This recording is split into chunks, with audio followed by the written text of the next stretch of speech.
Life is a time pass, क्या फर्क पड़ता है,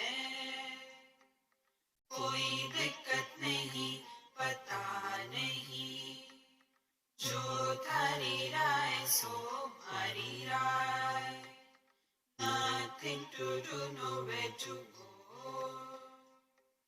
देखो सुनो मत बोलो, wherever, whenever, whatever you are, be 100% Karnataka, किसी को आओ मत कहो, किसी को जाओ मत कहो, ना कुछ पाना ना कुछ खोना, who asked you live at zero complaint level, मौज में रहो, be happy.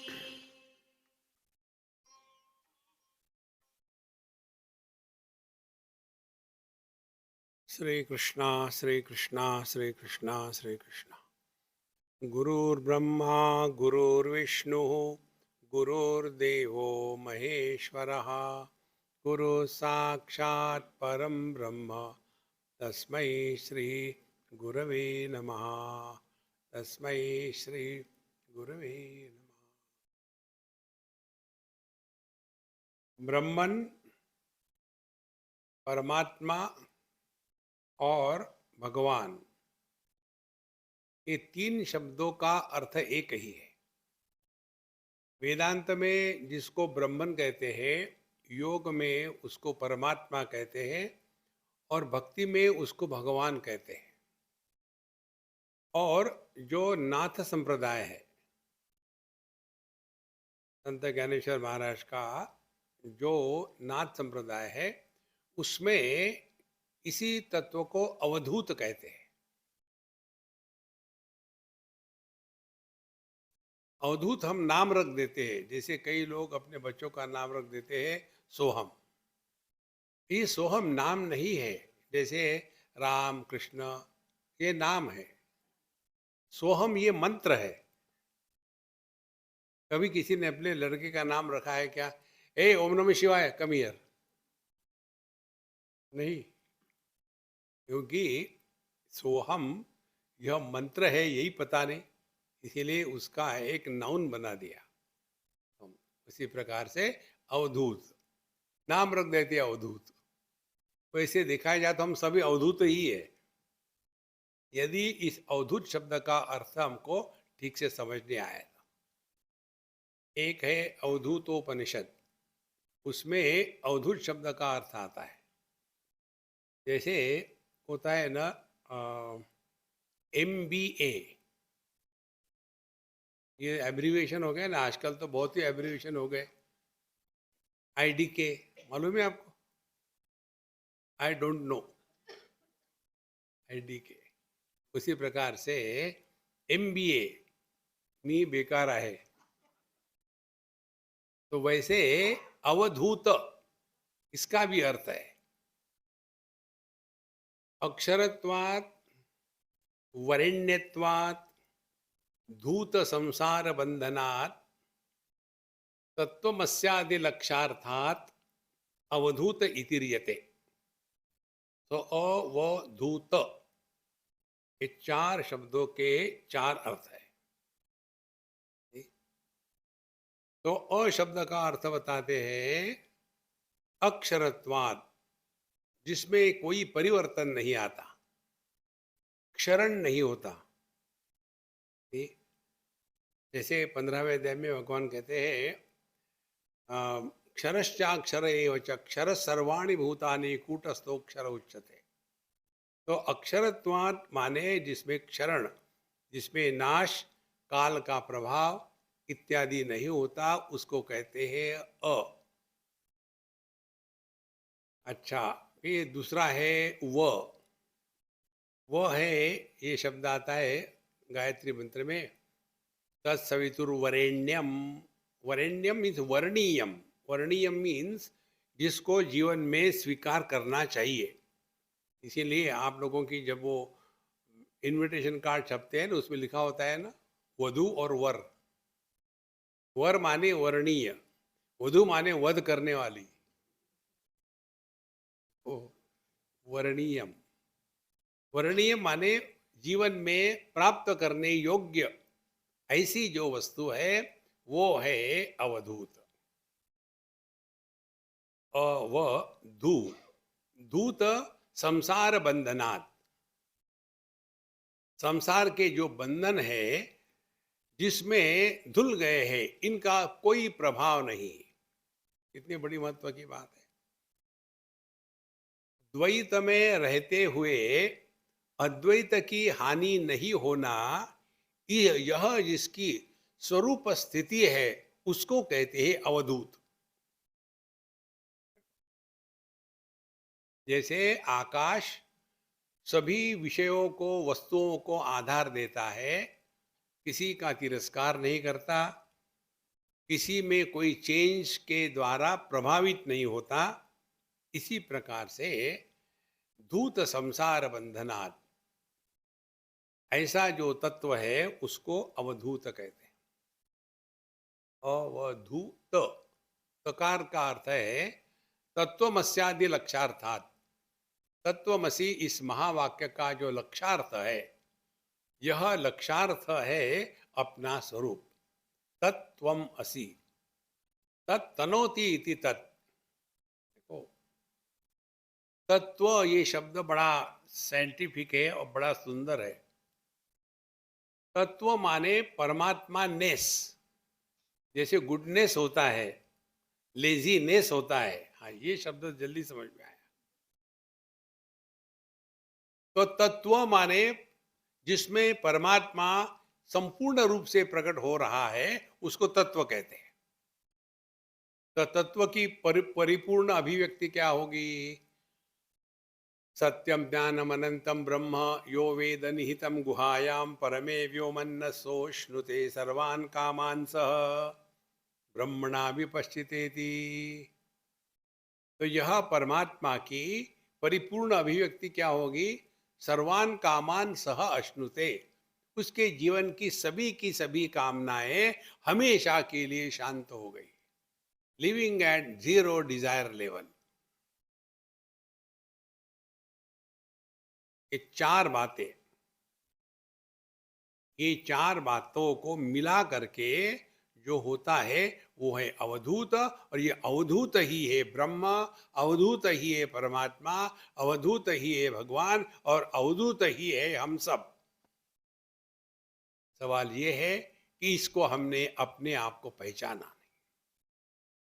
हम क्या है ये हम सब जानते हैं, हम कौन है ये नहीं जानते। तो शास्त्रों के अध्ययन का तात्पर्य हमारे दृष्टि में परिवर्तन लाना है। और दृष्टि में परिवर्तन तब आता है जब हम चिंता छोड़ करके चिंतन करते हैं। और चिंतन का तात्पर्य अपने हर एक अनुभव से सीखना। यह जो अनंत अखंड चिंतन की प्रक्रिया है, इसी के द्वारा हम अपने स्वरूप को पहचान करके जान सकते हैं कि हम कौन है और क्या हुए। तो महाराज, इसीलिए हम जो भी शास्त्रों का अध्ययन करते हैं, इसका एकमात्र तात्पर्य अपने दृष्टि में परिवर्तन आ जाए। जैसे दृष्टि वैसे सृष्टि होती है।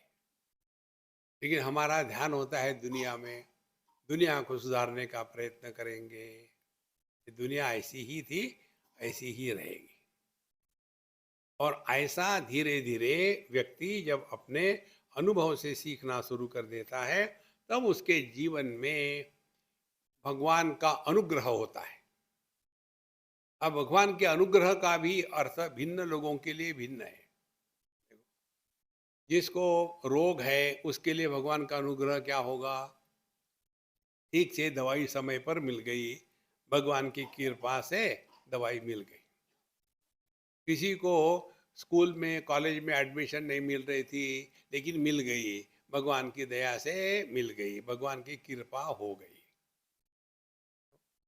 किसी को नौकरी नहीं मिल रही थी, वो भी मिल गई, भगवान की कृपा से हो गई। एक आदमी बड़ा परेशान था। सॉफ्टवेयर इंजीनियर लोग हमेशा परेशान रहते हैं। तो 20, 25, 30, 35, 38 साल हो गए, शादी नहीं हो रही। क्या करे, क्या करे, क्या करे? तो घूम रहा था फ्रस्ट्रेट होकर के।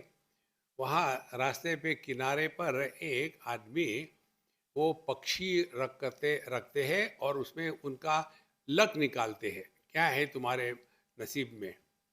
उसने सोचा चलो देखते क्या है अपने नसीब में। तो गया, उसको 10 रुपए दिए। पुरानी बात है, आजकल 100 रुपये लगते हैं। 10 रुपये दिए और वो पक्षी गया अंदर, एक कागज को उठा के ले आया, दे दिया इसको। पढ़ो क्या है, अखंड आनंद योग। बोले इसका मतलब क्या है? तुम्हारी शादी कभी नहीं हो सकती, क्योंकि दुनिया में दो प्रकार के लोग हैं, those who are married and those who are happy. तुम्हारे जीवन में अखंड आनंद है, इसीलिए डोंट वरी। भगवान की कृपा भिन्न व्यक्तियों को भिन्न प्रकार से होती है। साधक के जीवन में भगवान की कृपा क्या है? कहते हैं ईश्वरानुग्रहातेव पुंसाम अद्वैत वासना महद भय परित्राणात् विप्राणाम उपजायते। कई बार हम लोगों के मन में ये विचार आता है, आपने पोथी पुराणों में भी पढ़ा होगा, ये जितने भी अभंग होते हैं नामदेव महाराज के, तुकाराम महाराज के, उसमें एक बात आती है कि हमने पता नहीं कितने जन्मों में क्या पुण्य किया था कि इस जन्म में आकर के हमको विट्ठल भगवान के प्रति आकर्षण हो गया। देखो, कहने दो, ठीक है, कहना ही चाहिए, लेकिन सत्य क्या है? देखो, कल मुझे कोई पूछ रहा था यही बात, स्वामी जी, हाँ, एक मुझे मिलने आई थी, वो कह रही थी स्वामी जी आप हमेशा कहते हो कर्म कर्म कर्म, कर्म का हमको अर्थ समझाइए। हमने कहा देखो, कर्म का चक्कर क्या है, कर्म से केवल दो ही चीजें मिलती है जीवन में, या तो सुख मिलेगा या दुख मिलेगा। सत्कर्म का फल सुख है, दुष्कर्म का फल दुख है। और ये सुख दुख सबको मिलता है। जो गरीब है उनको भी सुख दुख मिलता है, और जो बहुत ही धनवान है उनको भी सुख दुख मिलता है। लेकिन गरीबी और पैसा ये प्रारब्ध का फल नहीं है, ये पुरुषार्थ का फल है। देखो महाराज, दैव दैव आलसी पुकारा। जो लेजी होते हैं ना, वो कहते हैं भगवान की इच्छा नहीं। भगवान की इच्छा तुम्हारे तरफ क्यों होगी? तुम घटिया आदमी हो। देखो महाराज, ये अपने मन से निकाल डालो कि हमारे कर्मों के फल से हम सत्संग में जाते हैं, हमारे कर्मों के फल से हम कोई साधु संतों से मिलते हैं। ये गलत बात है। ईश्वरानुग्रहातेव पुंसाम अद्वैत वासना। हमारे तुलसीदास जी महाराज कहते हैं बिना हरि कृपा मिले नहीं संता। हमारे जीवन में साधु संत का आगमन और सत्संग का प्रसंग केवल ईश्वर के अनुग्रह से होता है। और इसीलिए जो वस्तु हमको ईश्वर के अनुग्रह से मिलती है, उसमें मैंने ये किया, मैं वहां गया, मैंने सत्संग सुना, मैंने ये किया, इस मैं का जन्म ही नहीं हो सकता। ओ ईश्वरानुग्रहातेव पुंसाम अद्वैत वासना। नहीं तो हमारी इच्छाएं कैसी होती है। अभी हम जब आ रहे थे तो कहीं एक जिम का बोर्ड देखा और लाइट बीट खूब लगे हुए, अंदर में कोई नहीं। 4 जगह में लोग इकट्ठे होते हैं। 4 लोग नहीं, 4 जगह में। 4 लोग कहाँ इकट्ठे होते हैं मालूम है ना? हम कहीं थे तो हमको लोग कहते थे स्वामी जी ये हिंदू लोग इकट्ठे क्यों नहीं होते? हमने कहा किसने कहा तुमको होते हैं? बोले 4 लोग इकट्ठे नहीं होते हिंदू। हमने कहा होते हैं, जब उनके कंधे पर एक डेड बॉडी हो, एक दिशा में चलेंगे। भीड़ कहाँ होगी? जहाँ बॉलीवुड का फ्री एंटरटेनमेंट एंट्री होगी, बहुत भीड़ होगी। दूसरी भीड़ होगी हॉस्पिटल में, कहीं भी किसी भी हॉस्पिटल में चले जाओ। तीसरी भीड़ होगी मंदिरों में। तो अभी हम लोग वृंदावन गए थे, वहाँ इतनी भीड़ कि गाड़ियों को 2 किलोमीटर बाहर ही रोक देते थे, वहां से पैदल जाओ, इतनी जबरदस्त भीड़। और चौथा स्थान होता है जिम। ये चार लोगों का आप वर्णन करके देखो, जो बॉलीवुड में फ्री में एंटरटेनमेंट के लिए जाते हैं वो होते हैं भोगी, और जो हॉस्पिटल में जाते हैं वो होते हैं रोगी, मंदिरों में जाते हैं वो होते हैं कामी, और जिम में कौन जाएगा? जो स्वस्थ है और स्वास्थ्य को मेंटेन करना चाहता है, वो जाएगा जिम में। यदि हमारी ये कल्पना होगी, हमने इतना किया भगवान को, क्या मिला? इसको क्या मिला? हम जब भगवान की पूजा करते हैं तो क्या भगवान का आवश्यकता है? देखो, एक श्लोक आपको बताते हैं, ये श्लोक हमको बहुत पसंद है। उसमें कहते हैं, उत्तमा सहजावस्था, मध्यमा ध्यान धारणा, अधमा मूर्ति पूजा च, और तीर्थ यात्रा अधमाधमा। चार है।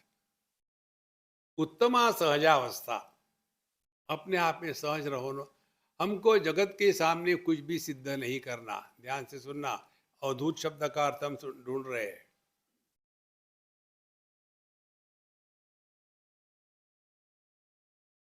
जहां उपाधि को स्वीकार किया और औपाधिक बन गए, संसार स्वरूप।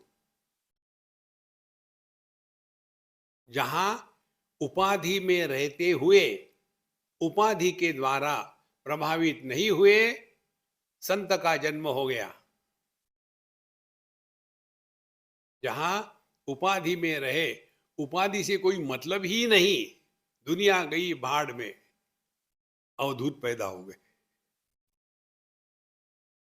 देखो, इसीलिए हमारे निसर्ग दत्त महाराज एक बात कहते थे, all those who have come to save this world, they were shaved of.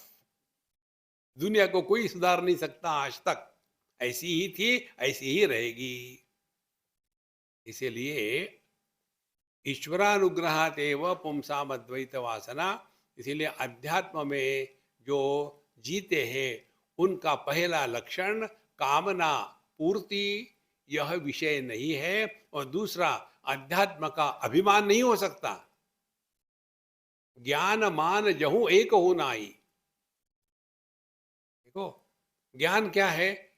ज्ञान ये है कि पहले मैं बेवकूफ था, तो किसी को अपने बेवकूफी का अभिमान होगा क्या?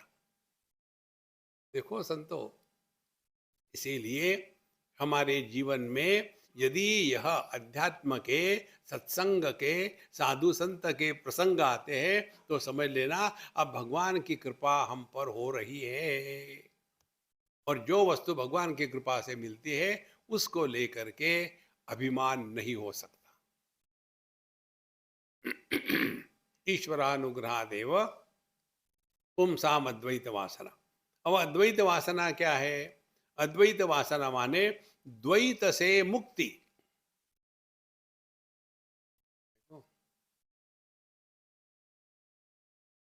कोई कारण नहीं होता, व्यक्ति सहज रूप से ही शांत रहने लग जाता है।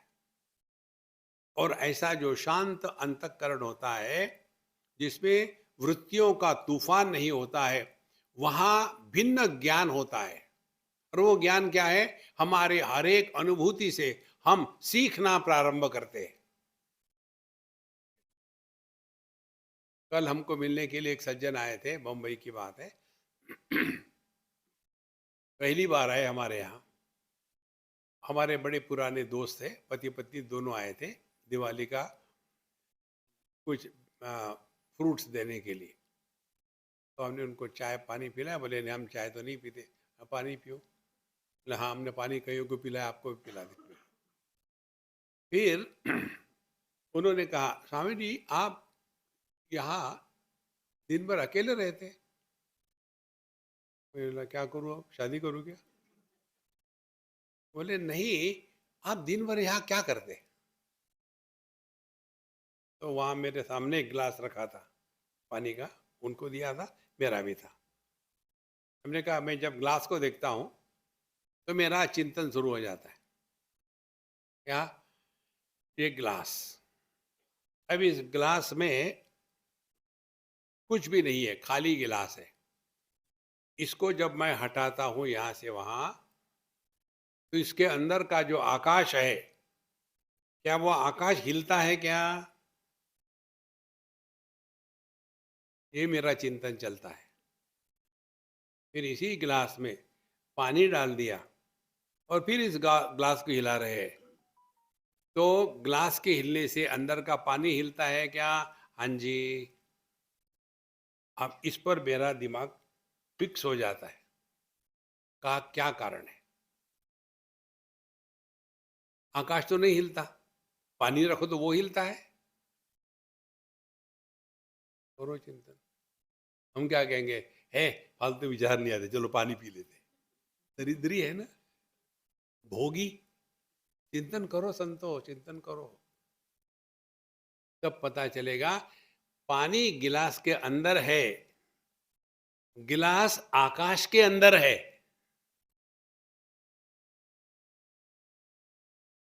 देखो, तो कैसे हिलेगा आकाश? इसी प्रकार से क्या हम देह के अंदर है या देह हमारे अंदर है? देह में जब परिवर्तन आते चले गए, पहले बच्चा था फिर बड़ा होने लगा, देह में परिवर्तन आए, हम में कोई परिवर्तन आया क्या? क्यों के त्यों? किसी को भी अपने में बदल आया ये अनुभव नहीं होता।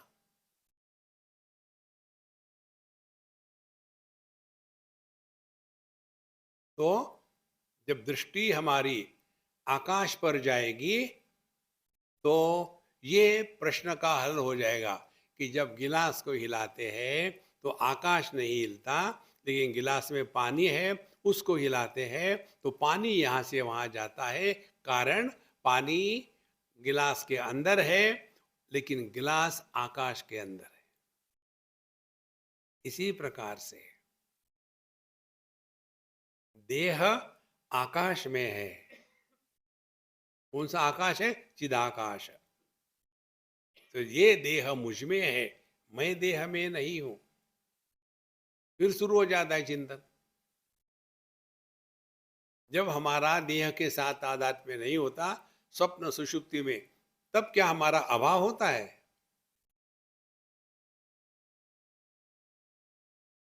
देखो, जब गिलास को पानी से भर दिया तो गिलास में और गिलास के बाहर क्या आकाश का अभाव हो गया? गिलास में पानी तभी तक संभव है जब पहले आकाश है, तभी पानी आएगा, नहीं तो नहीं आएगा। धीरे धीरे चिंतन करते रहो तो आप स्पष्ट रूप से अनुभव करोगे कि ये देह जैसे आकाश में पृथ्वी घूमती है, पानी हिलता है, इसी प्रकार से ये जो देह है ये भी इसमें पैदा हुआ, अब बढ़ रहा है, बड़ा हो रहा है, उसमें रोग है, स्वास्थ्य है, लेकिन हमको कुछ नहीं हो रहा।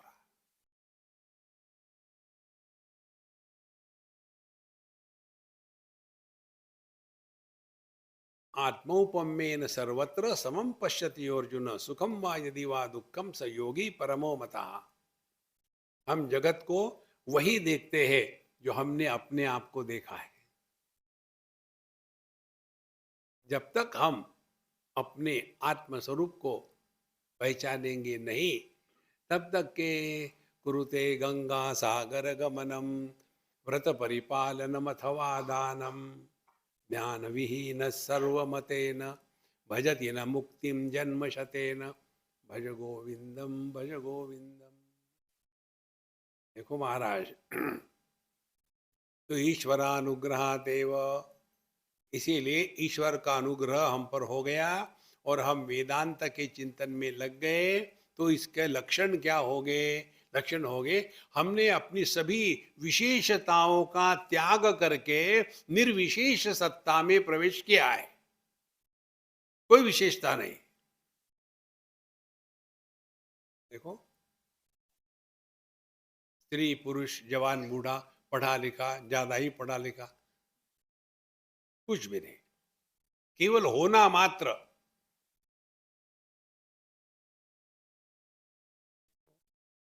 ईश्वरानुग्रहादेव पुंसाम अद्वैत वासना। द्वितीयात् वही भयम भवती, जहां अन्य के प्रतीति को सत्य माना है, वहां काम क्रोध लोभ और भय, ये चार बातें होगी। इच्छा हमेशा अन्य की होती है। इच्छा की पूर्ति नहीं हुई तो क्रोध होता है, इच्छा की पूर्ति हो गई तो लोभ होता है, और अन्य के कारण भय होता है। जब तक के ये चार रोग हमको प्रभावित करते हैं, तब तक के हम इस मार्ग से बहुत दूर है। फिर धक्के खाओ, एक आध बार भगवान का अनुग्रह हो जाएगा। और भगवान का अनुग्रह क्या है? ध्यान से सुनना, भगवत गीता का पहला अध्याय भगवान का अनुग्रह है। आपने भगवत गीता कंठस्थ रखी होगी ना, लेकिन क्या बताती है भगवत गीता?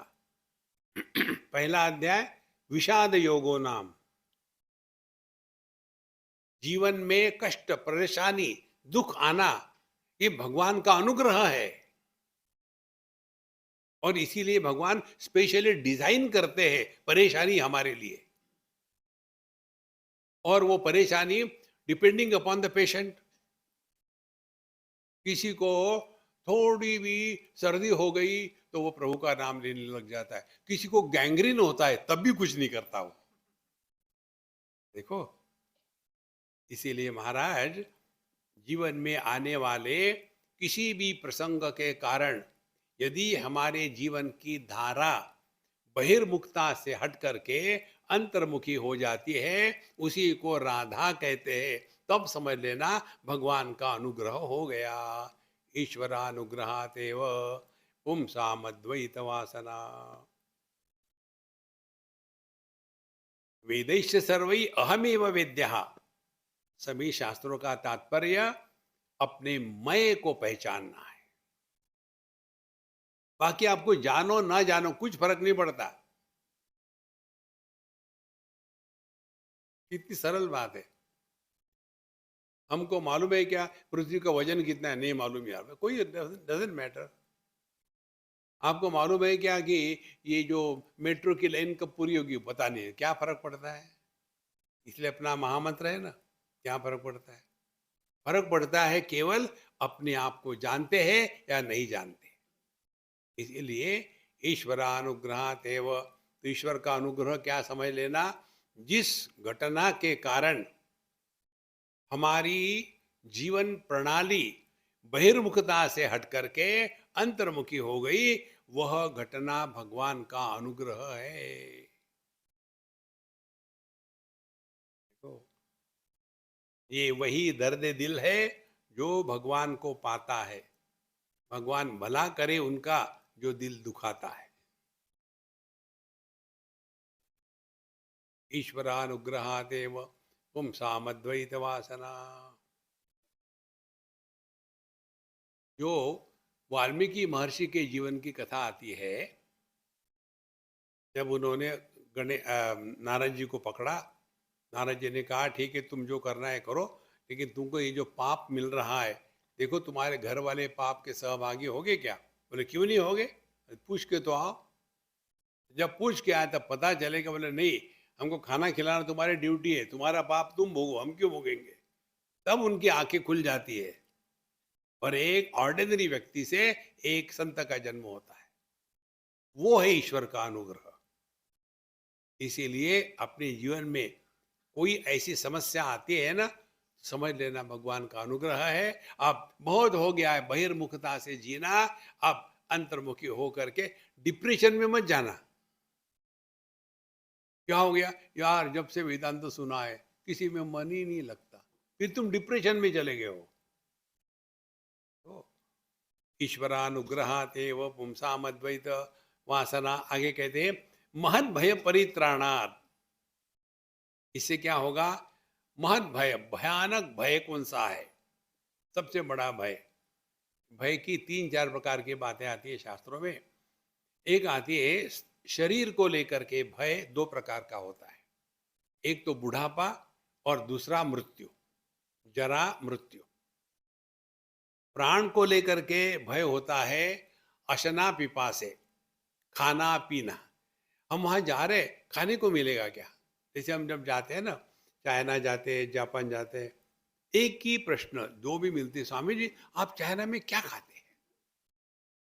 अरे हम वहाँ खाने के लिए जा रहे हैं क्या? ये नहीं पूछेंगे वहाँ सत्संग में क्या बोलते हैं, या हम खाने खाएंगे क्या? अरे वहाँ मिलता है कॉकरोच का अचार, इतना टेस्टी होता है। इसीलिए हमेशा खाने का ही चक्कर।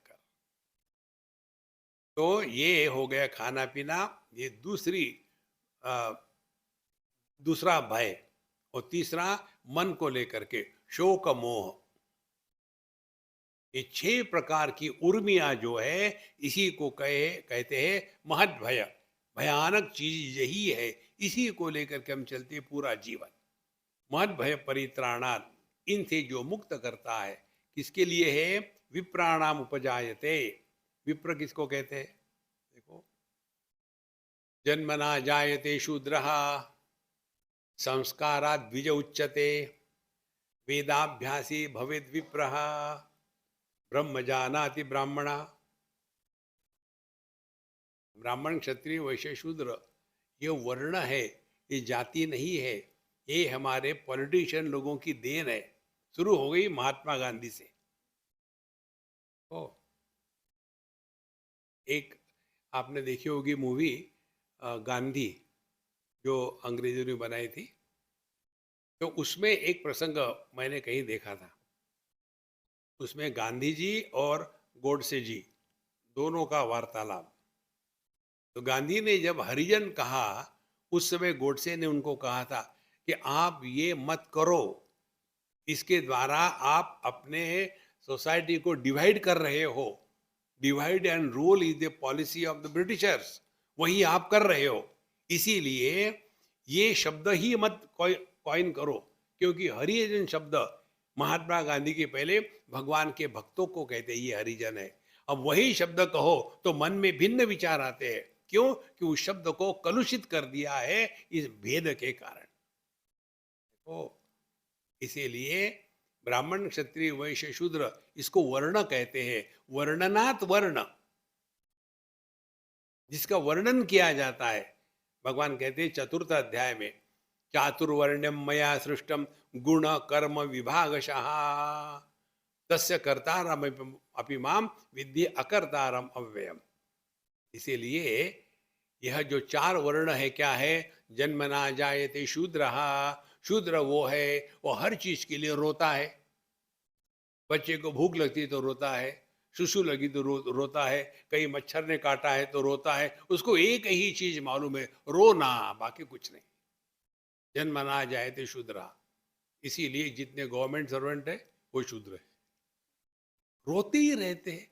और चाहिए तनख्वाह, और चाहिए, अरे क्या कितना खाओगे?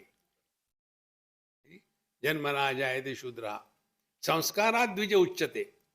फिर उस पर संस्कार होते हैं कि देखो बेटा, ऐसा खाना खाते हैं, ऐसा बैठते हैं, ऐसा बड़ों के सामने बोलते हैं। ये सब संस्कार होते हैं घर में। देखो, उसके बाद समाज में कैसे रहना है, संस्कार द्विज, ये हमारा दूसरा जन्म है। इसी में यज्ञोपवीत होता है, सब कुछ होता है। फिर ऐसा होने के बाद अब हम संस्कारित हो गए, फिर आते हैं वेदाभ्यासी भवेद विप्रः। फिर हम सत्संग में जा करके सत्संग सुनना प्रारंभ करते हैं। तब व्यक्ति के जीवन में एक लक्ष्य, एक दिशा मिलती है। सत्संग में जो दिशा होती है वो अध्यात्म की होती है, और विवाह के बाद जो दिशा होती है उसको शादी कहते हैं, एकदम उल्टी। तो वेदाभ्यासी भवित विप्रहा, तो ऐसे जो सत्संगी है उनके लिए बताते हैं कि यह महत भय परित्राणात् विप्राणाम उपजायते। जिन्होंने सत्संग किया है उनके ही जीवन में इस जगत से बढ़ करके और कुछ अवस्था संभव है, ये ज्ञान प्राप्त होता है। ऐसे ही लोगों के ऊपर भगवान का अनुग्रह हो रहा है। इसीलिए कोई भी आप शास्त्र ले लो, श्रीमद् भागवत पुराण के 11वें स्कंद में चले जाओ, वहाँ भी बताते हैं सबसे श्रेष्ठ आध्यात्मिक साधना यदि कोई है तो वो है सत्संग। भगवान शंकराचार्य कहते हैं सत्संगत्वे निस्संगत्वम, निस्संगत्वे निर्मोहत्वम, निर्मोहत्वे निश्चलतत्वम, निश्चलतत्वे जीवन मुक्ति, भज गोविंदम भज गोविंदम। कहीं भी चले जाओ आप, सत्संग से बढ़कर के और कोई साधना नहीं। अच्छा, सत्संग में जाकर के हम प्रोफेशनल सत्संगी ना बने। प्रोफेशनल सत्संग माने क्या? We stand as a challenge to the Mahatma, now you try. So many have come and gone, असंगो हम असंगो हम असंगो हम पुनः पुनः। नहीं रे महाराज। और हमको यदि अपने आप को बदलना है ना, उसके हम जो साधना करते हैं हम आपको बताते हैं। देखो, हमारी साधना एक ही है, अपने जीवन के हर एक अनुभव से हमको सीखना है। रोज एक चीज सीखो। जो व्यक्ति अपने अनुभूतियों से सीखता है, ही ग्रोज वाइज। और जो अपने अनुभूतियों से सीखता नहीं, he grows old and otherwise. Old otherwise लोग क्या होते हैं? They are the mobile complain boxes. हर चीज को लेकर के कंप्लेन, हर चीज को लेकर के कंप्लेन। बुढ़ापे के यही लक्षण है। इसीलिए इससे बचना है तो अपना महामंत्र ले लो, देखो सुनो मत बोलो, कोई जरूरत नहीं है। इसीलिए महत भय परित्राणात् विप्राणाम उपजायते। आध्यात्मिक साधना यही है, हमको अपनी अनुभूतियों से सीखना है। तो धीरे धीरे धीरे अपने दृष्टि में परिवर्तन आता है। अपने दृष्टि में परिवर्तन यदि आ रहा हो तब समझ लेना हम योग्य दिशा में चल रहे हैं। नहीं तो कैसी स्थिति होती है, एक आदमी गया पान के ठेले पर, भाई सिगरेट का पैकेट देना। तो सिगरेट का पैकेट देखा। क्या देख रहे हैं भाऊ जी? मैं देख रहा हूँ कि ऑथेंटिक है कि नहीं। आप कैसे जानते हो? इसमें लिखा है cigarette smoking is injurious to health. हाँ, ये ऑथेंटिक है, दे दो। माने तुमने पढ़ा cigarette smoking is injurious to health और उसी को खरीद के पी रहे हो, माने उसका कोई प्रभाव ही नहीं। इसी प्रकार से सत्संग में हम जाते हैं, कुछ प्रभाव ही नहीं हम पर, हम में और उसमें कोई फर्क नहीं। देखो, जितना आप आत्मचिंतन में लगोगे ना, आप बिना प्रयत्न के मौन हो जाओगे। मौन का मतलब ही नहीं मुंह फुला के बैठे, नहीं, कोई बोलने का कारण ही नहीं। हमारे भगवान रमण महर्षि को लोग कहते हैं कि भगवान ने 18 साल तक मौन धारण किया था। बिल्कुल गलत है। उन्होंने कभी मौन धारण नहीं किया, उनको बोलने का कोई कारण ही नहीं था।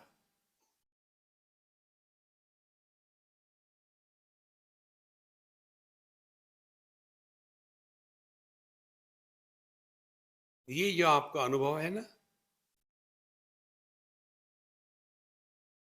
इसको कहते हैं मन की तपस्या, मन प्रसाद, सौम्यत्वम, मौनम, आत्मविनिग्रह। भगवद गीता में भगवान कहते हैं मौन ये हमारे मन की तपस्या है, वाणी की नहीं है। वाणी की तपस्या क्या है? अनुद्वेग करम वाक्यम सत्य प्रिय हितम चयत, वो है वाणी की तपस्या। धीरे धीरे धीरे धीरे जैसी जैसी समझ बढ़ती है, वैसे वैसे हम अपने में जो विशेषता है, उन विशेषताओं का त्याग कर देते हैं। और ये चीजें पुस्तकों से नहीं, अपने जीवन से समझ में आती है। एक उदाहरण देते हैं आपको, अभी मैं डेमोन्स्ट्रेट करना। जब आप सोते हो, इसलिए मैंने कहा अभी डेमोन्स्ट्रेट मत करना, तो सोते समय क्या करते हैं? चिंतन करो उस पर। तो धीरे धीरे हम सबका त्याग करना शुरू कर देते हैं। जगत के लाभ हानि, दोस्त दुश्मन, सबका त्याग कर दिया। फिर आकर के घर में आ गए, घर में आने के बाद घर का त्याग कर दिया, अपने कमरे में आ गए, कमरे का त्याग कर दिया, हृदय के नीचे घुसे। फिर आखिरी में एक ही मंत्र चलता है, I want to sleep, I want to sleep. जब तक के आय है और वांट है, तब तक के स्लीप प्रारंभ नहीं हुई। ये न त्यजसी तत्यज, जिसने सबका त्याग किया था उसका ही त्याग कर दो ना। तो सुषुप्ति में सोने वाला नहीं होता, केवल सुषुप्ति होती है। जैसे जागृत में जागृत पुरुष होता है, स्वप्न में स्वप्न पुरुष होता है, वैसे सुषुप्ति में सुषुप्त पुरुष नहीं होता, केवल सुषुप्ति होती है।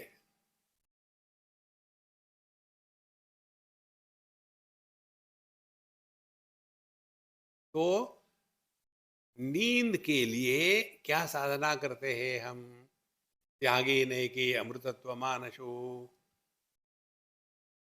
इसी प्रकार से आध्यात्मिक साधना की उपलब्धि कुछ प्राप्ति नहीं है, ना कुछ पाना, ना कुछ खोना। तो जब हम सोते हैं तो क्या खोते हैं? कुछ नहीं।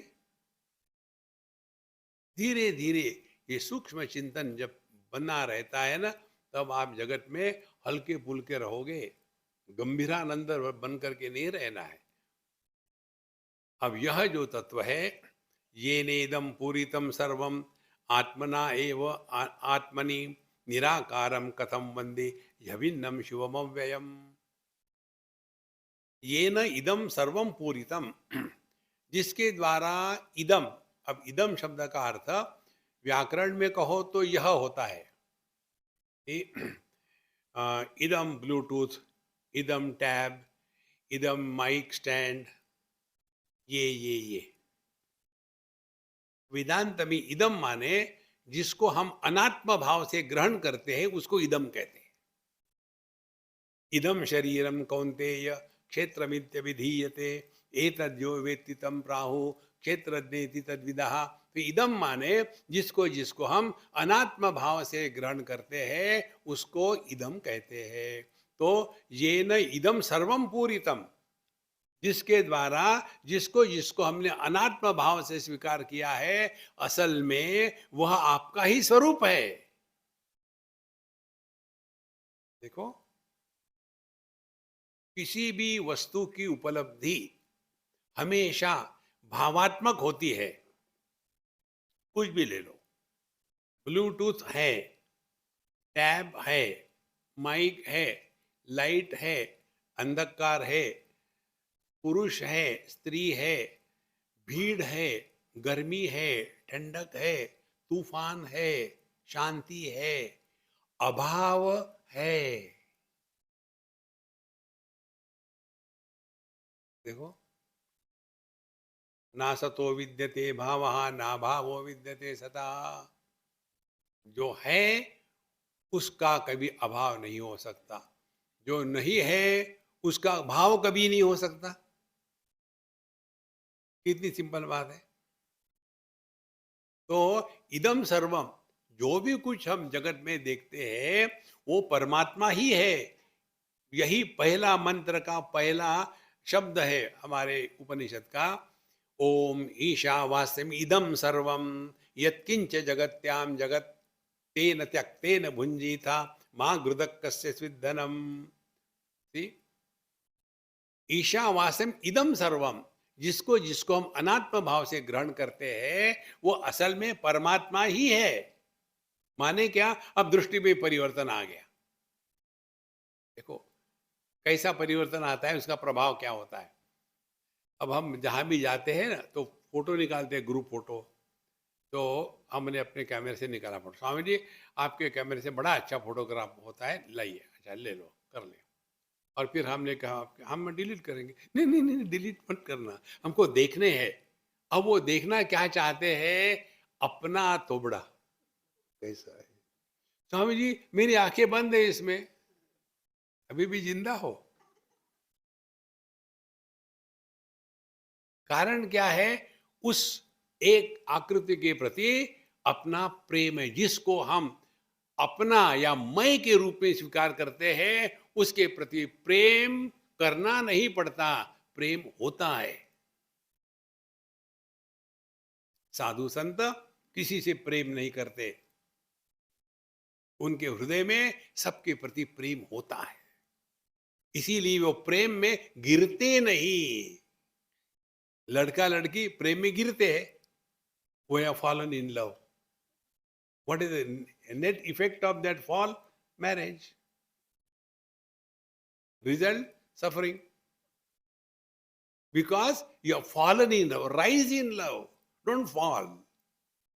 देखो, ईशावास्यमिदं सर्वम यत्किंच जगत्याम जगत, तो यह जो दृष्टि है, ये नेदम पूरितम सर्वम, ये आत्मना एव आत्मनि, संपूर्ण जगत जो भी है वो केवल इस मय से ही परिपूर्ण है। देखो, उत्तम पुरुषः तु अन्य परमात्मा इति उदाहृतः यो लोकत्रयमाविश्य बिभर्ति अव्यय ईश्वरः यस्मात् क्षरमतीतो हम अक्षरादपि चोत्तमः अतोस्मि लोके वेदे च प्रथित पुरुषोत्तमः। ये बात यहाँ कहते हैं कि संस्कृत भाषा में फर्स्ट पर्सन सिंगुलर को उत्तम पुरुष कहते हैं, सेकंड पर्सन को मध्यम पुरुष कहते हैं, और थर्ड पर्सन को प्रथम पुरुष कहते हैं। तो थर्ड पर्सन हो गया किसी के बारे में बात करना, मध्यम पुरुष हो गया जिससे बात हो रही है, उत्तम पुरुष हो गया जो बात कर रहा है। तो यदि उत्तम पुरुष बात करने वाला नहीं होगा, क्यों कि सुनने वाला कोई नहीं है, तो किसके बारे में बोलेंगे? यदि कोई बोलने का विषय नहीं है, सामने कोई भी नहीं है, लेकिन हम तो है ना,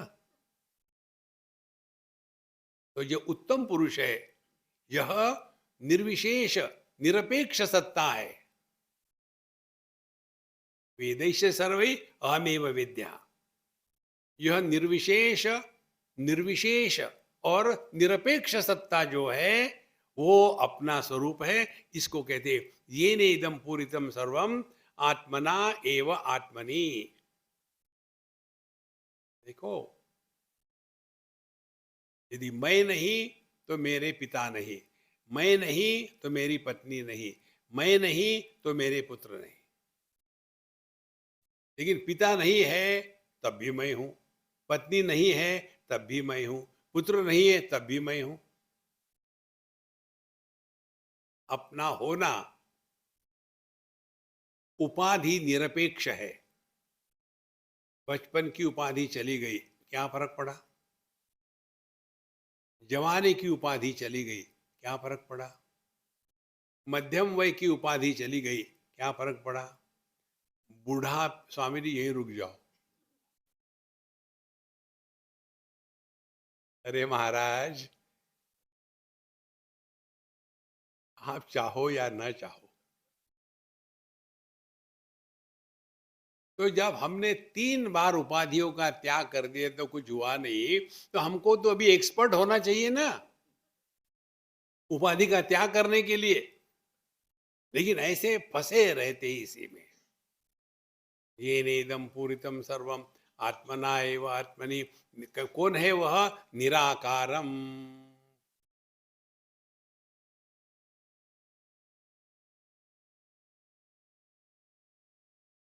आपको एक होमवर्क देते हैं।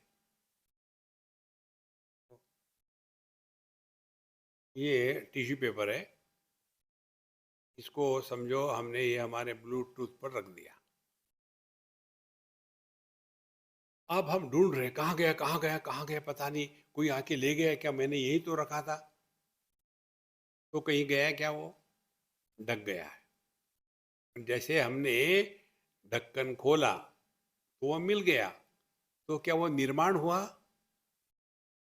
डिस्कवरी इज नॉट क्रिएशन,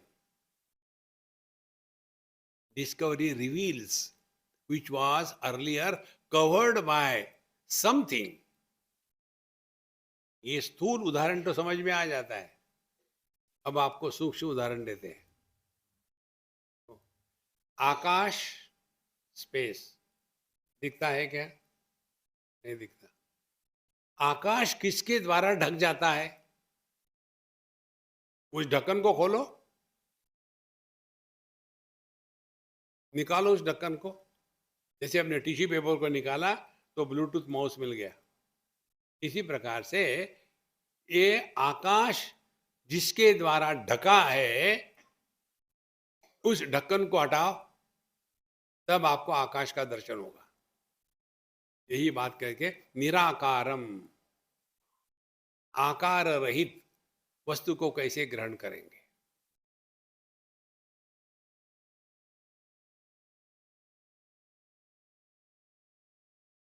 अस्ति, भाति, प्रिय, नाम, रूप इति पंचांशकम, आद्यत्रयम ब्रह्म रूपम, जगत रूपम ततोद्वयम। जगत नाम रूपात्मक, रूप आकार। जहां जहां आकार को महत्व है वहां संसार है, जहां जहां नाम को महत्व है वहां संसार है। और यदि यह दुनिया नाम रूपात्मक है तो रूप बाहर होता है, नाम हमारे अंदर होता है। ये टेबल को मालूम नहीं इसका नाम टेबल है, मुझे मालूम है। तो ये टेबल कहाँ है? टेबल बाहर नहीं है, बाहर भी है अंदर भी है। करो चिंतन, धीरे धीरे आपकी बुद्धि सूक्ष्म हो जाएगी। तो निराकार को ग्रहण करना है तो क्या करना पड़ेगा? पहले ढूंढो आकार किसका है। तो हम आकार को लेते हैं, कोई भी आकार ले लो। जैसे अ, व्यक्ति का आकार। अब निराकार को ग्रहण करना है, ध्यान से सुनना। आप यहाँ इतने लोग बैठे हुए हो, इतने लोग मैं कैसे ग्रहण कर सकता हूँ? क्योंकि आपके बीच में आकाश है। अब आपके लिए ये उदाहरण, कितनी उंगलियां है? 5। ये 5 उंगलियां क्यों है? क्योंकि आपने केवल उंगलियों को ही ग्रहण नहीं किया, उंगलियों के बीच में जो उंगलियों का अभाव है उसको ग्रहण किया है, इसीलिए उंगलियां 5 बनी ना। अब उंगलियों को आकार है, बीच में जो है वो आकार का अभाव है। ध्यान से सुनना। तो हमने दोनों को ग्रहण किया है, आकार को भी ग्रहण किया है, आकार के अभाव को भी ग्रहण किया है। लेकिन हमने आकार को इतना महत्व दिया है कि आकार के अभाव को ग्रहण करते हुए भी उसके प्रति उदासीन रहे। इसी प्रकार से हम इस दुनिया को ग्रहण कर रहे हैं और इस दुनिया का जो आधार है परमात्मा, उसको पकड़ नहीं पा रहे।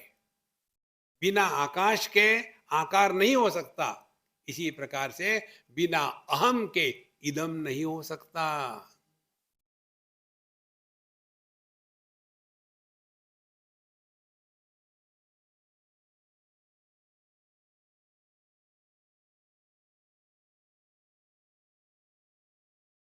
इसीलिए वेदांत के सत्संग में भीड़ भड़क का कभी नहीं हो सकता।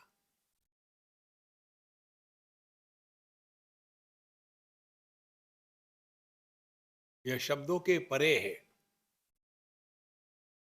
कठोपनिषद कहती है, आश्चर्यो वक्ता कुशलोस्य लब्धा, आश्चर्यो ज्ञाता कुशलानुशिष्टा।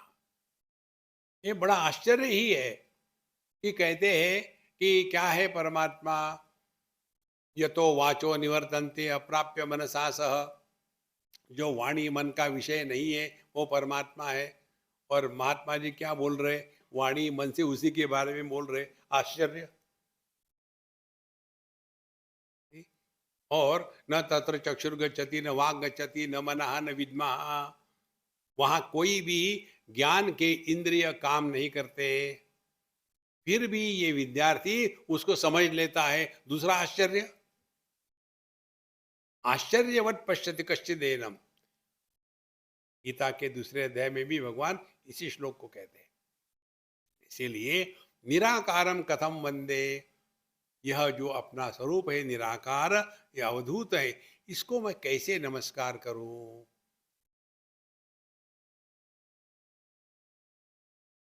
देखो संतो, यदि लहर समुद्र को नमस्कार करेगी तो बचेगी। असली नमस्कार वो है जिसमें नमस्कार करने वाला गायब हो जाता है। इसीलिए मैंने नमस्कार किया, यह मंत्र नहीं है। आप देखो अपने जितने भी मंत्र है, ओम नमः शिवाय, शिव जी को नमस्कार, किसने, जिसने किया वो गायब हो गया। ओम नमो भगवते वासुदेवाय, भगवान वासुदेव को नमस्कार, किसने किया, जिसने किया वो गायब हो गया। असली नमस्कार वो है जिसमें नमस्कार करने वाला बचता नहीं। देखो संतो, निराकारम कथम वंदे, तो भगवान के प्रति नमस्कार कैसा होगा। मौनम व्याख्या प्रकटित पर ब्रह्म तत्व युवानम, आचार्येन्द्रम करकलित चिन्मुद्रमानंद रूपम, निराकारम कथम वंदे यभिन्नम शिवम अव्ययम, क्योंकि जिसको हम नमस्कार कर रहे हैं हमसे अन्य नहीं है। अब इसके ऊपर में आप काम करो, आंखों से आंखों को देखने का प्रयत्न करो। जैसे जैसे आपकी दृष्टि, अब एक्सपेरिमेंट करके देखो, हमारे पीछे का जो बैकड्रॉप है वो आप देखो, तो आपको स्पष्ट अनुभव होगा कि आप अपने से दूर चले गए हो। वहां से हट करके अब आपकी दृष्टि हमारे मुख कमल पर ले आओ। आपके लिए भले नहीं होगा मुख कमल, मेरे लिए तो है। तो आप उतनी मात्रा में जरा नजदीक आ गए आपके। अब अपनी आंखों से अपनी आंखों को देखो।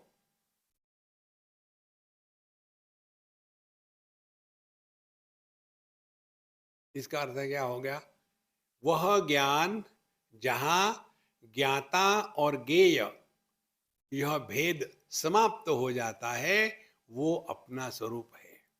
और इसीलिए ज्ञान में अभिमान नहीं हो सकता, और इसीलिए ज्ञानाग्नि सर्वकर्माणम भस्मसात् कुरुते यथा। इसीलिए ज्ञानी पुरुष कुछ करता नहीं, होती है चीजें। अज्ञानी पुरुष करते रहता है और परेशान रहता है। दुखेशु अनुद्विग्न मना सुखेशु विगत स्पृहा। इसीलिए निराकारम कथम वंदे ही अभिन्नम शिवम अव्ययम, हम परमात्मा से अलग हो गए तब तो नमस्कार करेंगे ना। माने जिसमें सफलता की गर्मी नहीं और विफलता का दुख नहीं, क्योंकि जिसमें मैं है ही नहीं, इसीलिए दुख हम किसी अन्य को बता सकते हैं, इसके कारण दुख आया। लेकिन सभी के सभी अपने चॉइस से दुखी होते हैं। देखो, यदि हमने ये एक्सरसाइज किया क्लियरली, दुख आने दो, दुखी होने से इनकार।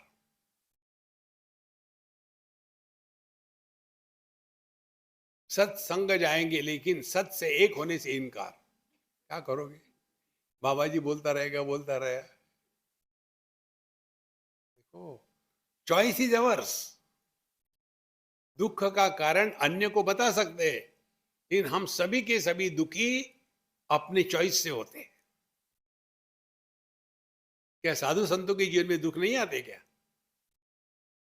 देखो, इसीलिए जब कोई अन्य है ही नहीं, तो कौन किसके कारण दुखी होगा? अपने जीवन का उदाहरण ले लो।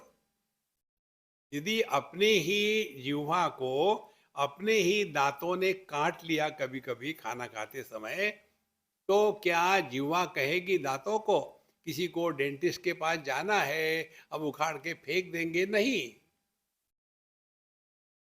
देखो, और वही जिह्वा जब जाकर के दांतों के बीच में फंसा हुआ अन्न का कण खोद खोद के निकालती है, जब निकल जाता है तो दांत कहते क्या? Thank you darling, you always help me. No, जहां अन्य है वही ये भाषा संभव है। देखो संतो, इसीलिए अभिन्नम शिवम अव्ययम, यहां दूसरा कोई है ही नहीं। किसको प्रसन्न करना चाहते हैं, किसको दुखी? कुछ नहीं। फिर क्या है? Life is a time pass. ना कुछ पाना, ना कुछ खोना। Nothing to do, nowhere to go. इस महामंत्र का जप करते रहो दिन भर। एक हमारे ब्रिटिशर मित्र है, हम उनके यहाँ रहते हैं, स्टीव। वो मुझे कहता है कि Swami ji, I don't understand the in between Hindi thing, English I understand, and whole day I am chanting this thing. तो मेरी वाइफ ने मुझे कहा कि तुम ये क्या करते रहते हो? बोले अपने स्वामी जी का मंत्र है, वही करता हूँ। फिर जितना समझ उसी में मजा आ जाता है। ड्राइविंग में भी वो करते रहता है। ट्राई करो, धीरे धीरे यह जो आपके हृदय में आ जाएगा कि life is a time pass. Time pass माने ना कुछ पाना, ना कुछ खोना। जैसे आप लोग यहाँ आए, टाइम पास। क्या आपको मिलने वाला है? कुछ नहीं मिलेगा। क्या आपने खोया? कुछ नहीं खोया। इसीलिए कहते हैं सत्संग में शांति मिलती है, लेकिन ये नहीं बताते किसको और कहाँ।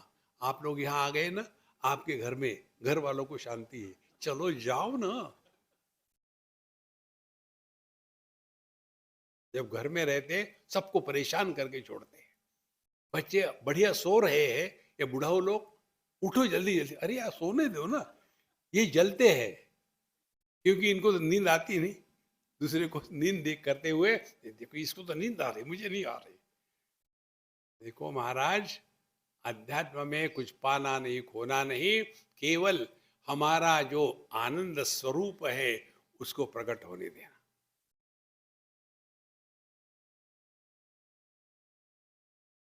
B happy without reason. हम लोग प्रश्न पूछते हैं ना, अरे गुप्ता जी बड़े खुश नजर आ रहे हैं, क्या बात है? माने if is miserable we will not ask question, that is स्थायी भाव है। इसलिए निराकारम कथम वंदे यभिन्नम शिवम अद्वयम, मैं इनको कैसे नमस्कार कर सकता हूँ? वही अपना स्वरूप है। पंचभूतात्मकम विश्वम मरीचि जलसन्निभम कस्याप्यहो नमस्कुर्याम अहमेको निरंजनः। ये भिन्न भिन्न प्रकार के विचार है, समझ लेना। इस पहले विचार में क्या बताया कि सर्वम खलविदम ब्रह्म, जिसमें हम भी आ गए। अब दूसरा विचार आता है शास्त्रों में, ब्रह्म सत्यम जगन मिथ्या जीवो ब्रह्मैव नापरः। अब इसको विचार को लेते हैं, पंचभूतात्मकम विश्वम मरीचि जलसन्निभम। मरीचि जल माने मृग तृष्णा या मृग जल के समान। मृग जल क्या होता है? जो परिस्थिति विशेष में उपलब्ध होता है, वो परिस्थिति विशेष नहीं हो तो उस मृग जल की उपलब्धि नहीं होती। और इस मृगजल को हम जब मृगजल के रूप में जानते हैं तो क्या होगा? हम उसको पाने की इच्छा नहीं करेंगे, हम उसको मिटाने की इच्छा नहीं करेंगे, हम उसका एनालिसिस करने की इच्छा नहीं करेंगे, हम उसको हार्वेस्ट करने की इच्छा नहीं करेंगे, क्योंकि हमने जान लिया है यह दिखता है लेकिन होता नहीं। यही बात कहते हैं, पंचभूतात्मकम विश्वम मरीचि जलसन्निभम। यह संपूर्ण विश्व पंचभूतात्मक एकदम प्रतीति मात्र है। ध्यान से सुनो संतो, सूक्ष्म विचार है। सपने में भी पंच महाभूत होते हैं, सपने में भी स्त्री पुरुष पशु पक्षी पेड़ पौधे सब कुछ होता है। कोई भी व्यक्ति सपना, ये सपना है, ऐसे नहीं अनुभव करता। सपने से बाहर निकलने के बाद हम कहते अरे यार बड़ा भयानक सपना था। कई बार बुरा सपना हो तो आदमी जब उठता है तो छाती धड़ धड़ करते रहती है, अरे राम। फिर जा करके फ्रिज खोलेंगे, गरम गरम चाय पानी ठंडा कुछ पिएंगे और थोड़ा वॉक करेंगे ताकि वो डर निकल जाए। ओ, तो जिस प्रकार से स्वप्न हम जागृत के जैसे ही सॉलिड अनुभव करते हैं। मैं बताओ को कल रात को मुझे क्या सपना आया। एक लड़के ने मुझे पूछा था सपने में कि स्वामी जी साधना करना माने क्या? हमने कहा देखो, साधना करना माने it is the process of undoing and it is an impact of unbecoming. हमें समझ में नहीं आ रहा। हमने कहा समझ में आता है तो तुम प्रवचन करोगे, समझो मत। देखो, तो ये जो सपना आया, जो लड़के ने मुझे पूछा कहाँ गया वो, मेरा चेला चला गया। अरे अच्छा था, सपना था, वास्तविक कुछ नहीं था। तो जितनी मात्रा में हम स्वप्न को यह स्वप्न है सत्य नहीं है ऐसा स्वीकार करते हैं, तो उसका प्रभाव क्या होता है? स्वप्न की लाभ हानि को लेकर के हम पर्सनालिटी डेवलप नहीं करते। स्वप्न के दोस्त दुश्मन को लेकर के सुखी दुखी नहीं होते। स्वप्न के निर्माण और नाश के लिए हमको कोई परेशानी नहीं है, क्योंकि हमने स्वप्न को मिथ्या रूप से ग्रहण किया है। अब यह जागृत अवस्था, ये भी परिस्थिति विशेष में ही होती है। कौन सी परिस्थिति विशेष है? देहात्म भाव यह परिस्थिति विषय विशेष नहीं होगी तब तक के स्वप्न का अनुभव नहीं आ सकता। देखो, और देहात्म भाव 24/7 नहीं रहता। सूक्ष्मता से चिंतन करो संतो। हर सपने में स्वप्न पुरुष जो होता है वो भिन्न होता है। एक सपने में राजा है, दूसरे सपने में भिखारी है। तो कोई अपने स्वप्न पुरुष की जीवनी लिखता है क्या? Autobiography of a dreamer? No. लेकिन जागृत पुरुष की ऑटोग्राफी लिखते हैं। क्यों? कि मैं एक ही था। अरे संतो, इस पर थोड़ा चिंतन करो। जिस प्रकार से हर सपने में स्वप्न पुरुष भिन्न होता है, उसी प्रकार से उतनी ही मात्रा में हर जागृत अवस्था में जागृत पुरुष भिन्न होता है। इनका कोई संबंध नहीं है। लेकिन हम करते क्या है? जैसे फूलों की माला बनाई है ना, ये माला नाम की कोई वस्तु है क्या? फूलों को धागे में पिरो करके एक वस्तु का निर्माण किया है जिसकी कोई सत्ता नहीं। यदि इसका वजन 50 ग्राम है, 200 ग्राम है, धागे को काटो, फूलों को अलग करो और देखो वजन उतना ही रहेगा। फिर प्रश्न आएगा, ये माला कहाँ गई? माला होती तो कहीं जाती ना। बचपन कहाँ गया? जवानी कहाँ गई, ढूंढो। ये केवल प्रतीति है। प्रतीति को सत्य मानना, यही संसार है।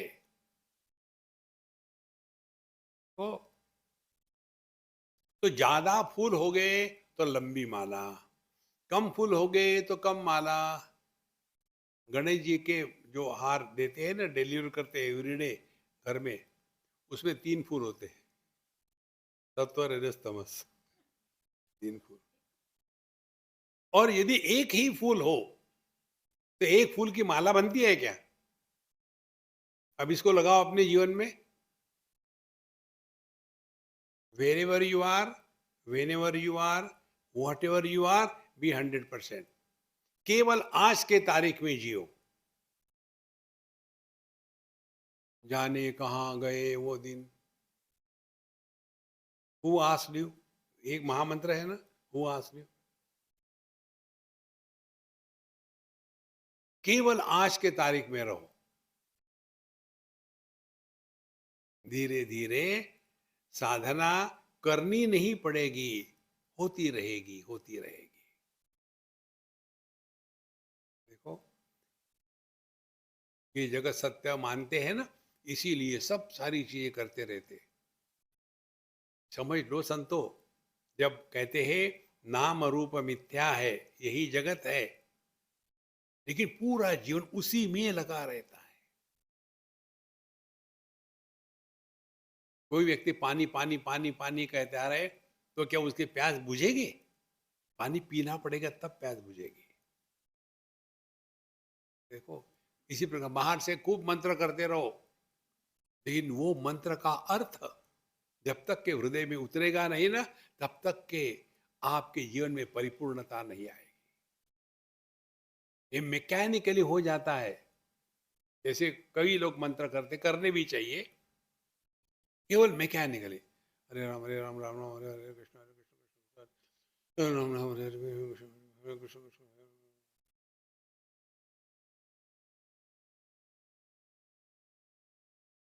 कई बार तो वो व्हाट्सएप के फॉरवर्ड में कर दे, जय के जय के जय के जय के जय के जय के जय के जय के जय के। भगवान कंफ्यूज, यार मेरा मंत्र तो है ही नहीं है, जय के क्या है जय के। फिर राधा रानी कहती है भगवान कृष्ण को, आपको इतना भी मालूम नहीं, जय के माने जय श्री कृष्ण, गुजराती मंत्र है। अच्छा,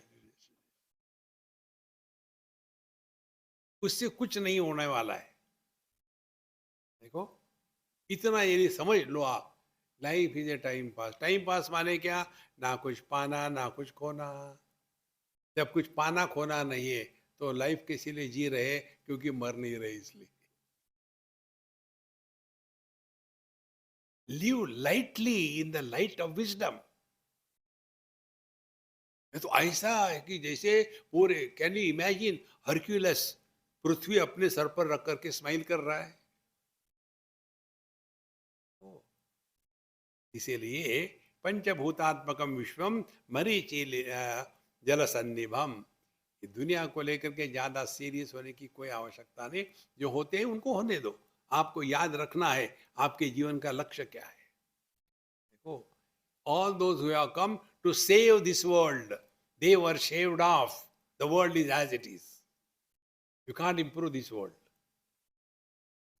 इसीलिए मरीचि जल सन्निभम। तो कैसे रहे जगत में? नाटक कर, नाटक। तो नाटक ऐसे करना है, जो रोल हमको दिया है भगवान ने, वो रोल बढ़िया से बढ़िया प्ले करो। योग वशिष्ठ में एक विचार आता है, बहुत सुंदर है।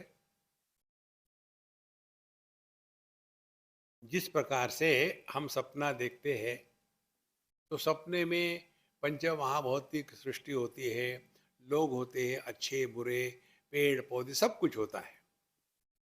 अच्छा, सपना टूट गया।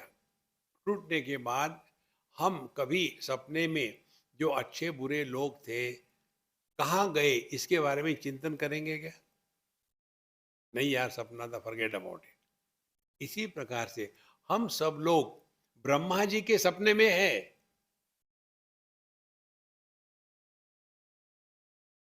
अंतःकरण चतुष्टय, मन बुद्धि चित्त अहंकार 4, ब्रह्मा जी के 4 सर, मन बुद्धि चित्त अहंकार।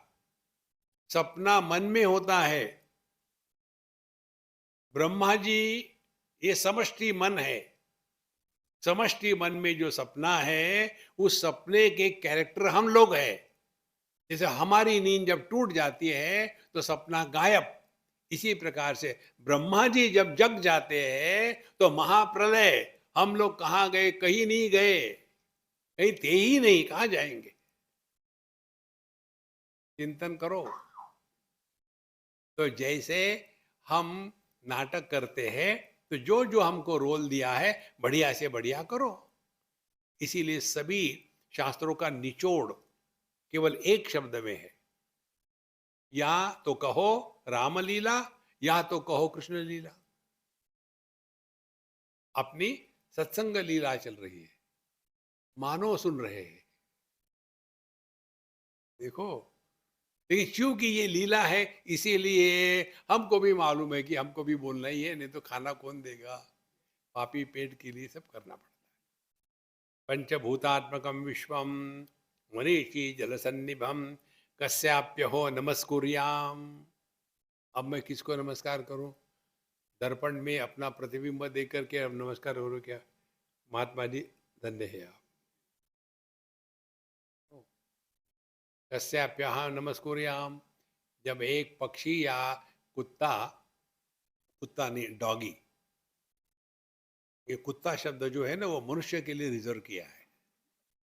ये जो कुत्ते पालने वाले होते हैं ना, उनके कुत्ते को कुत्ता कहो तो इनको गुस्सा आता है। कुत्ते हो गए आप, मेरा तो डॉगी है।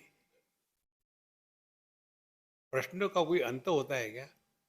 एक ने मुझे पूछा, स्वामी जी ये कुत्ते रखने वाले अपने कुत्तों के नाम टॉमी, डिक्की ऐसा क्यों रखते हैं? हमने कहा वो बदला निकालते हैं। पहले अंग्रेज जब थे ना, Indians and dogs not allowed, अब उसका बदला निकालते हैं। टॉमी, कोई कहता है Krishna come here, nobody says. Maharaj, इसीलिए धीरे धीरे जगत में ऐसे रहो।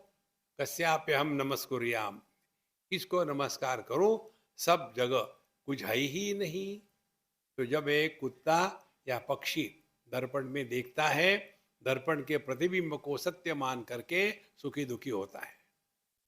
हम भी दर्पण में देखते हैं, लेकिन दर्पण में दिखने वाले प्रतिबिंब को सुखी दुखी स्वीकार नहीं करते, इसीलिए मेकअप करते हैं। You know what is makeup?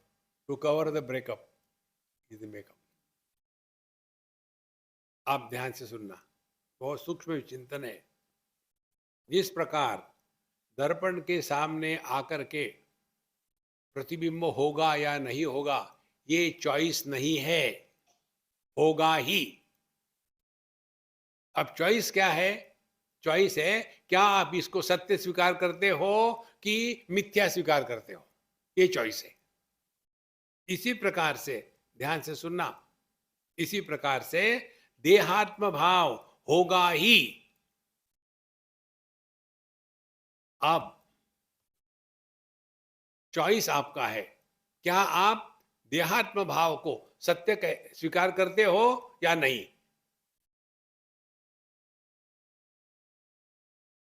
देखो,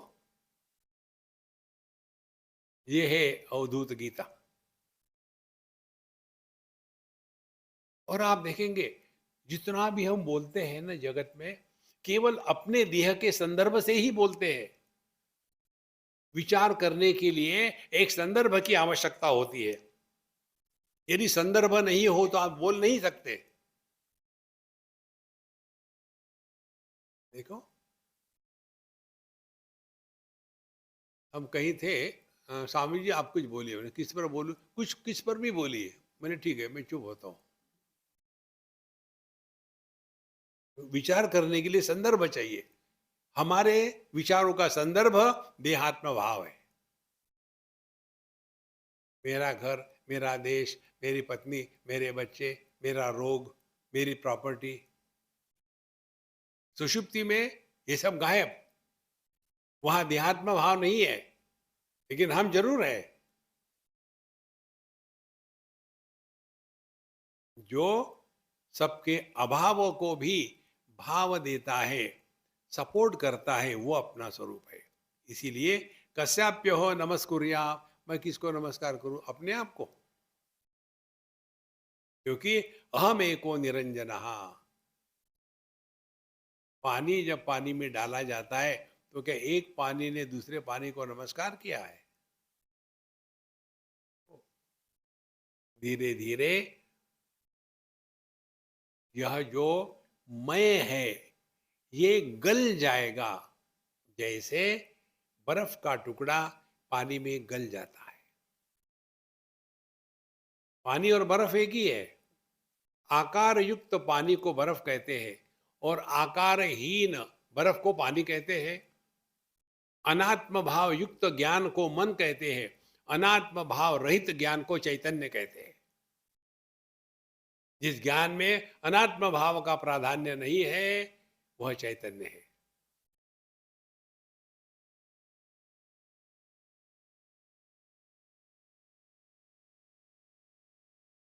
इसमें ना कुछ पाना ना कुछ खोना। दर्पण के सामने यदि अग्नि हो तो अग्नि का प्रतिबिंब दर्पण को जलाता नहीं, और दर्पण के सामने कुछ भी नहीं हो तो दर्पण को कोई हानि नहीं। अरे यार कोई है ही नहीं, नो।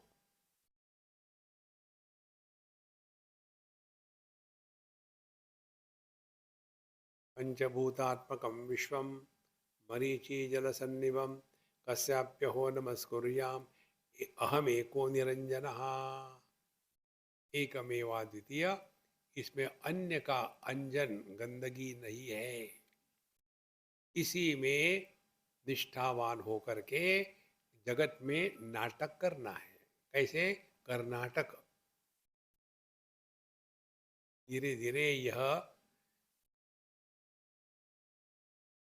समझ सूक्ष्म हो जाती है और फिर व्यक्ति ये बात समझता है, अध्यात्म माने विशेषता नहीं, निर्विशेष सत्ता ही अपना स्वरूप है।